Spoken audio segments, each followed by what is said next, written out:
Welcome to the Nerd Party.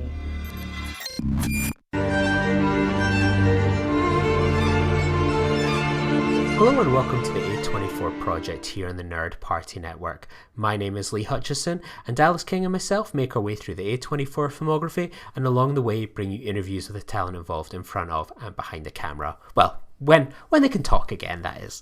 Actually, it's interesting that you bring that up because I did read that A24 were one of the only, well, the report called them a studio. I wouldn't really call them a studio, but apparently A24 were one of the few companies that have actually agreed to all of SAG-AFTRA's terms and are actually allowed to continue making movies during the strike.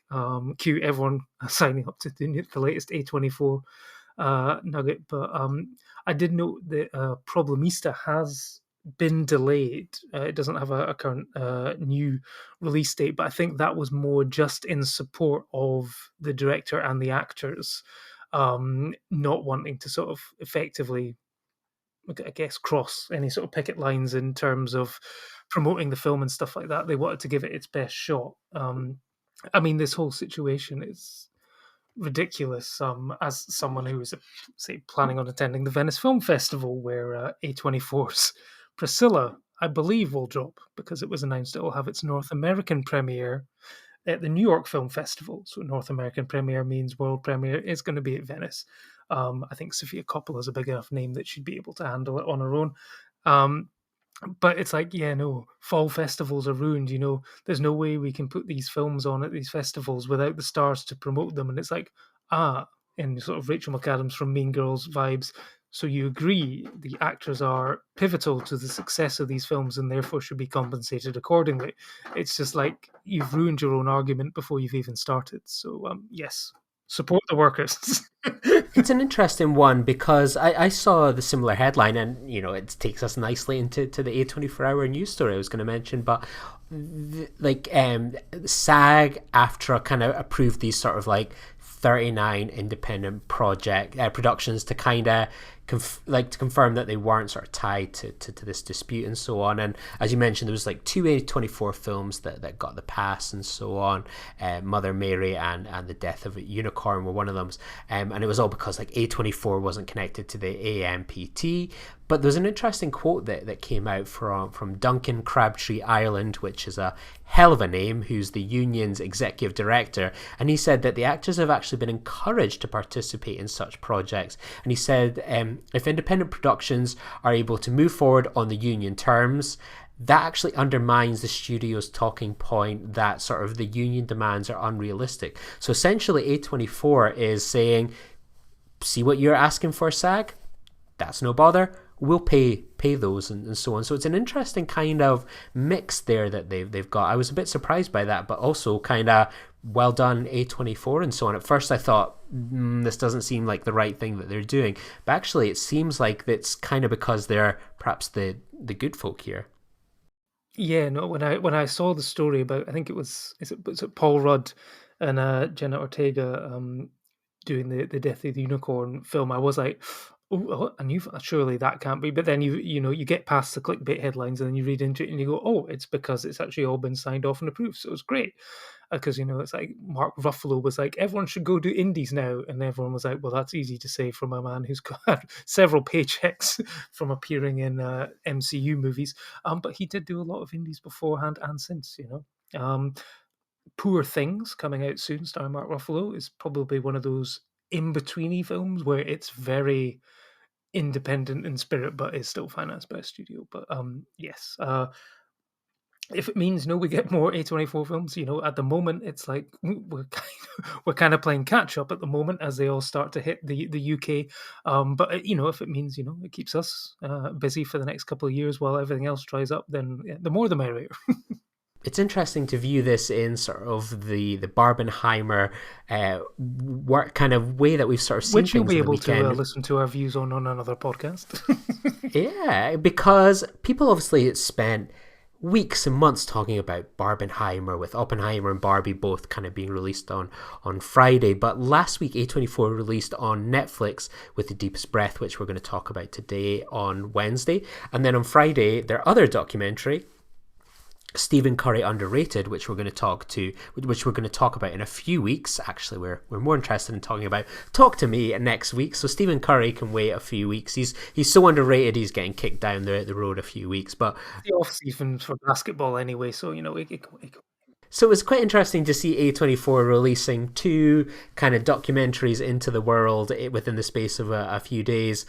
So before we dive into Deepest Breath, how did you sort of partake in a double feature of them? I know I ended up doing that, but that was only because I had a Saturday morning free. I was sadly on full Barbenheimer mode over the weekend. I actually travelled to Glasgow to see them both. But I mean, these ones were both Sundance films. Underrated was actually a last minute edition, so never actually received virtual screenings. So I'm catching that one this weekend. But Deepest Breath was one that I caught all the way back in January on Sundance, and yeah, it's everyone's talking about cinema is back. Barbenheimer is revitalizing the box office and stuff like that. But they are still two rather large studio films, and there are people who, despite all the marketing, will be like, I don't actually want to watch either of them. So you do have to make sure that there is good counter programming out there. So A24 are doing the business at the moment. The Past Lives is out in the US. Talk to Me is actually just launched in the US as well. So there are other options for people who might not want to be, pretty in pink or watching, the potential destruction of the world. They might just want to instead, watch a really gnarly horror film or a documentary that will probably put you off ever going in the sea again. Yeah, so for those kind of not familiar with this documentary, it got obviously added to Netflix, so you can view this one all around the world. Still waiting to see Rami Season 3, which has not made its way all around the world, but that's beside the point. So this particular story is largely told through the lives and achievements of Alicia Zechenia, a world record-breaking freediver, and Stephen Keenan, a renowned coach and safety instructor who both seem destined for one another despite different paths that they took to meet at the pinnacle of the freediving world. So it's a look at the thrilling rewards and inescapable risks of chasing dreams through the depths of the ocean. So for those that aren't familiar with freediving, it's basically one of the kind of the most extreme and dangerous sports in the world, as people compete to reach the deepest depths of the ocean with nothing but their lungs and a rope to guide them. So Dallas, what was your initial thoughts kind of going into this film? Was it a kind of classic one where it's like, oh, it's a film festival, I'm going to watch this? And what was your reaction coming out, apart from deep fear of ever returning into the sea again, which is a bit of a shame for you because you live in a harbour city? Indeed. I mean, occasionally people will say, actually, there's quite a lot of people who enjoy sort of running into the sea, sort of cold water swimming, because there's no warm water in Aberdeen. But yeah, no, this was one which was on my list. I get basically you go through the Sundance, they announce all the films that are coming out. You basically filter A24, find out this one pops up. So you're like, great, it's on the list. And you go in not knowing too much about it. I mean, initially it kind of, the sort of premise, documentary about these extreme sports and stuff, actually rang but it made me think of another movie which had come out a few years ago, which was actually before the pandemic. It's called Last Breath, and it's a documentary film. It was about a diving accident that this man had off the North Sea, near where I live. It's about a man whose umbilical cable was severed. He became trapped 100 meters under the sea without heat or light, without a small amount of, oxygen left in his backup tank. And it was about, basically his experience of, what am I going to do? How do you conserve oxygen? How do you basically keep hope and stuff while, you're waiting safety and rescue? And it's this documentary here. It's like it was interesting in that, to me on paper it sounds like an insane thing to do, but the first half of the movie you're watching it, and then it does sell you on the appeal of these people, they train their bodies, they are clearly out of their minds, but they're doing it, and they are very good at what they do, and you can understand.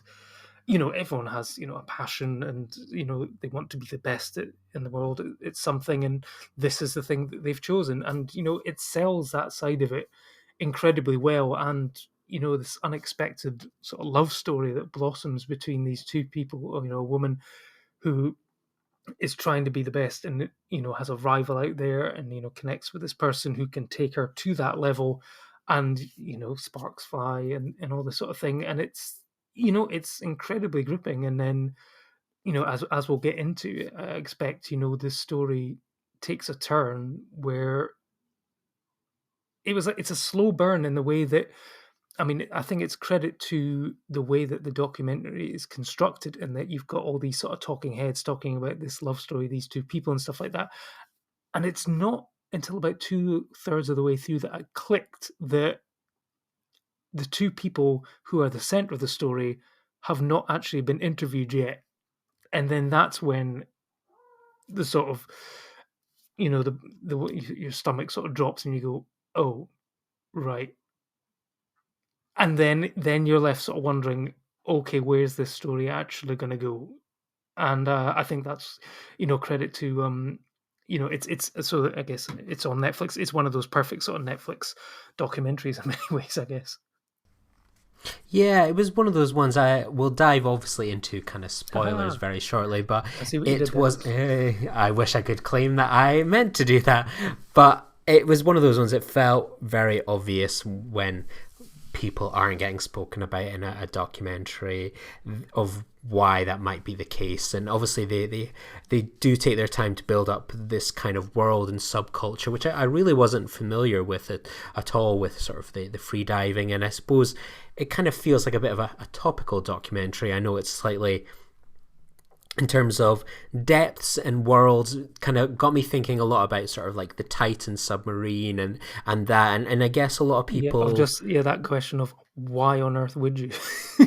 Yeah, and with this, I can kind of understand. There is an element of kind of safety and kind of, I guess, a bit of built-in regulation to an extent. It feels very unofficial, this like World Cup diving competitions that they do, and it's one of those things. I was watching that, and I kind of couldn't help but sort of get the, I guess, an element of kind of fear watching it, where I think when there was the whole Titan sub situation, I was often thinking about, God, what must it be like in those deepest, darkest depths, and knowing your life's escaping you. And probably one of my biggest fears is drowning. I like going into the sea, I like swimming, but just the idea of just sort of being only some meters underneath the sea and thinking, oh my God, I could die, this is what's going to happen to me. It certainly gives me the heebie-jeebies and so on. And just sort of thinking, when I see these people just taking a few deep breaths and then essentially diving underwater and so on, it just sort of reminded me of, I guess, of that fear. And I guess that's why it's such a rare thing for people to do and so on. It's not like they're going down there to see wreckage or to see some beautiful coral life. They're doing it because they want to test themselves, as someone that does endurance running to an extent and so on. I can kind of understand that to an extent, but the reality is I'm always safe. I'm very rarely in any type of danger unless I trip over. Whereas this, it could be they are very clear on the risks people can face if anything goes wrong, and you could die very, very quickly. Yeah, I mean, it's interesting because I watched this originally, back in January before the sort of Titan sub thing. So it's sort of rewatching it in light of that. It does you can't but help but make sort of comparisons towards it. And I mean, I was sort of chastised by many people. I mean, it was basically the only topic of conversation for like a whole week in the office and stuff. And I was like, why am I the only one pointing out that they talk about 96 hours of oxygen on the submarine for 5 people, but that's a lot more oxygen for one person, and my mind was going to places like that. And it's like, obviously, that's not what happened with the sub in the end, but nobody knew anything really at that point. But you sort of, that sort of thing, it's like that sort of element of control was almost taken away from them, whereas here there is, I guess, a bit more control, because it is just you. It's down to your lung capacity, and you will know, if you're going down, if there's something wrong, then you can just head back up and stuff like that. But it was shocking to see like that sort of competition where multiple people, as they come back up and they will reach the surface and then almost immediately sort of pass out and then essentially be disqualified. It's like, not only are you meant to go down as far as you can, reach a marker, come back up, but then you've got to stay conscious for like a minute afterwards, otherwise you're disqualified. It was like that felt slightly harsh, given what they just put their bodies through. But I mean, it's all down to them, isn't it? It's like they're, well, as in control as you can be in the sort of depths like that. But you've got, what you're doing. You know your limits and stuff like that, and it's about just working towards that. And I guess it's when that control is taken away, which is when I guess the really scary stuff can happen. So. Yeah, so kind of spoilers for those that have not seen the film. Obviously, it's available all around the world on Netflix, not difficult to find. But having kind of smashed her personal best at a previous kind of challenge, Elisa was ready for that next challenge, and Stephen Keenan was going to be sort of helping and supporting her in kind of that role. So they went to a challenge called the Blue Hole in Egypt, which kind of ominously kind of was described as sort of the diver's cemetery. So obviously presents huge risks and challenges, but obviously Alicia and sort of Stephen were quite meticulous in their planning. We see all that, and what happened was that sort of her descent included a swim through an underwater archway without a guiding rope, and Stephen, as her safety diver, would meet her at the other end of the tunnel, but the timings didn't work out and they ended up missing each other in the deep. So what we see in the documentary is Alicia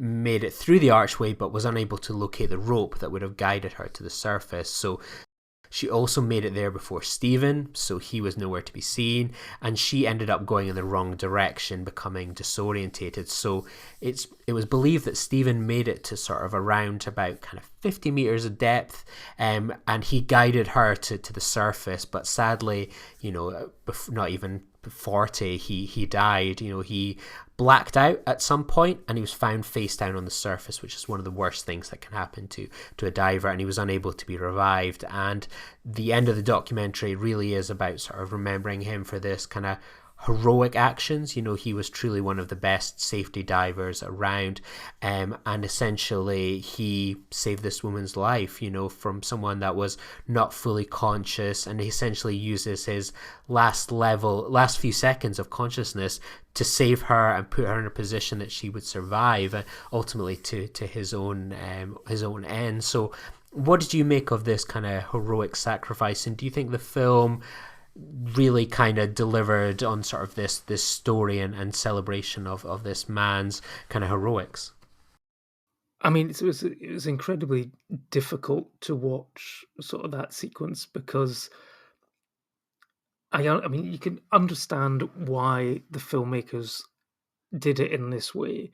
Some would potentially call it slightly exploitative, but essentially it's taking you through what happened, or what everyone believed to have happened on that fateful dive. But by not having either person interviewed at that point, they're sort of both those people were removed from the scenario. They've never talked face to face. One of them for obvious reasons. The audience is left guessing as to, they know it's essentially it's not going to be a good outcome for one of them, but it doesn't tell you who. So therefore, there is slight exploitation in that, it's making it more of a sort of Hollywood movie in that respect. It's sort of playing with the audience. But then, then we get that interview with Elisa where she talks about, the impact it's had on her and what happened to her. And that's when you realize, oh, right, okay, so it was Stephen that didn't make it. I mean, it's impossible not to feel moved at that point because, this is a woman who, at some points, yes, she had a relationship with him, but for a lot of the times it was quite fraught and whatever before they finally sort of came together. So I mean, being interviewed about this event, which was traumatic enough for her, but then to know that this person gave their life for them, it's incredibly sort of powerful to witness that moment. And I think it is sensitively handled, in terms of how it's dealt with, although in the best possible way, slightly narratively, it maximizes the drama out of it, perhaps. Yeah, I mean, the film's about 108 minutes long, which is quite a lengthy kind of time for a subject like this. It's one of those ones that's very much obviously focused on these two individuals and sort of their kind of respective careers and setting up that world. But ultimately, I kind of felt like the documentary was too long. This kind of climax and tragedy sort of comes in sort of the last, I guess, 20-25 of minutes of it. And I just felt sort of like the problem was ultimately, as a sport, it might be gripping to watch in real life, or we see people streaming things on YouTube watching this, but sort of as a documentary, just constantly watching a lot of sort of repetitive footage, which was, some of it was real, some of it was recreated, of a lot of people doing these deep dives and so on. It's one of those ones I felt like it went on a bit too long to keep my engagement level up, and one of these ones I kind of almost felt would have worked better perhaps as like an hour long kind of TV documentary, as opposed to sort of a nearly 2 hour film and so on. It's one of those ones, it's once you kind of realize where it's going to go tragedy wise. For me, I always felt like it was going to be Stephen, because I suppose we got to learn quite a bit about sort of his family life and sort of his connection with his dad, and how his dad would reflect on him, and sometimes how his dad would kind of speak about his son in the past tense and so on. It's one of those ones you were kind of just, not that you were willing it to kind of get to the end or play its hand, but it's one of those ones like the hand was sort of played, and it just felt like it was just sort of toying with the audience in a way that sort of didn't kind of need to, really. Yeah, no, I think. I mean, I understand why. I mean, a lot of time is spent building up to, a lot of the sort of, obviously, the background of the two people, because you want audience to be emotionally invested in their story, and then a lot of stuff about the various diving competitions and whatever to kind of hammer home the impact of just how dangerous it is. But yeah, no, they're probably certainly, like, I think of that main sort of competition where there was this rivalry between and another diver in particular and stuff like that. I mean, yeah, you probably could have maybe dialed back on that a bit, because essentially you are leading into this one specific incident. So yeah, it probably could have been streamlined slightly, but I think it still manages to have quite an impact on audiences. Yeah, so it's interesting. I'd love to say, obviously, you still have to watch Stephen Curry, underrated. I would have posed to you which one you should have watched first, but I guess that's something we'll come back to in a few weeks' time. What, like a Barbenheimer sort of a thing? Which documentary should you watch first? How are they linked and all that and stuff? So. I guess we can do that in a few weeks' time. We've got that to look forward to, and it's one of these ones. I think it's ultimately a kind of freak tragedy that we watch unfold, and whether this was something that needed to be a documentary or not. Yeah, it's I don't really see the need for this in a feature film documentary form and so on. It just doesn't feel quite right, and even sort of it does feel like there's a celebration to be had about this guy. Like, there's, I came away at the end just feeling a lot of sadness for him to die in such a sad way and quite a heroic way and so on, and that really underpins the film. But I think, yeah, as a feature film, unfortunately, I just don't think it kind of works well. And obviously, this woman's gone on to have considerable success, and there's a weird feeling I had watching that, where I think she's broken like 100 odd records since this thing and so on. And obviously, Stephen died so she could live, and I am not begrudging anyone their success at all, but there's just an element of sadness, of almost like, if that happened to me, would I have been able to continue on? I don't know. There's a lot of things, I guess, about that mentality, and how do you go on from something like that, which I felt was missing from the film. Is like, do you have an element of guilt that it's something that went wrong on that day? it caused someone's death. I don't know. There feels like a moral conundrum that's maybe missing from the film that I would have been more interested in. Yeah, no, I mean, yeah, it's definitely, an aspect of wanting to sort of pay tribute to this person through the film. But yeah, I mean, there's a lot of people, I think, if something like that happens to you, it's like, how on earth do you ever go back in the sea? And, obviously part of it's maybe down to is honoring his, he died so I could live. So therefore I need to continue doing what I do and not change who I am because of what this is. But yeah, no, I mean, there's a lot of people who will be going, I cannot imagine ever stepping foot back in the water after something like that happens. But I guess that's maybe what separates, certain types of people from, they've obviously got a certain sort of mentality in the first place. But I guess that separates what, the competitive spirits, the winners from the losers and stuff like that. Absolutely. Well, thanks everyone for listening. We're going to be back next week to talk about Talk to Me. So looking forward to diving into something probably just equally as horrific to imagine. So we'll catch you next week. Thanks for listening.